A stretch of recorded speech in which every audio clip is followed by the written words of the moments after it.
ajoyib. Biz hozir Abu Dabiga kelganmiz. Abu Dabida Platni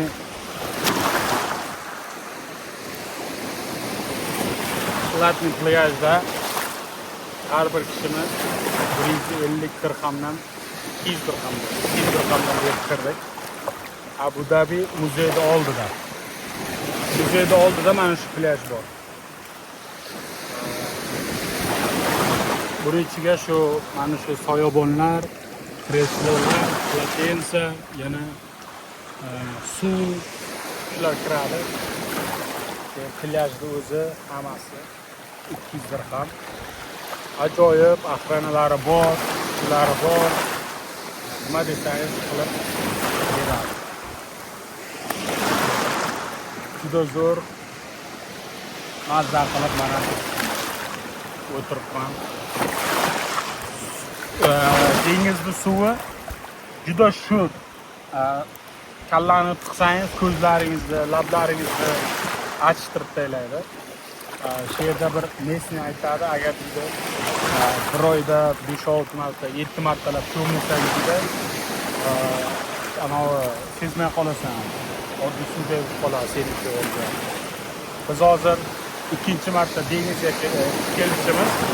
Nurbek bilan shu o'zimiz Oybek degan O'zbekistonning Namanganida gid o'sha bilan kelganmiz. Ikkinchi marta kelishimiz.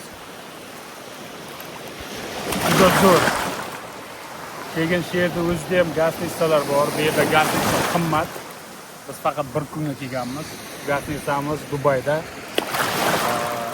Hozir biz cho'milamiz shu ketgacha, yo'q muzeyga kiramiz, Abu Dabi shaharlariga boramiz, Cityga, keyin Dubayga qaytib ketamiz. Dubaydan Abu Dabigacha yerda 2 soatlik yo'l. Yo'lda 260 gacha, 200 gacha haydasangiz bo'ladi. Biz esa shu 150, 160 larda tezligida keldik. 1,5 soat, 2 soatda kirib keldik. Mana bu uylarning hammasi 7-8 million dollarda turadi. Eng arzoni ham 7-8 million dollar. Mana shu uylar ham sotiladi, ichida gaz nissalari ham bor. Hammasi zo'r. Mana shunday mazza qilib dam olyapmiz.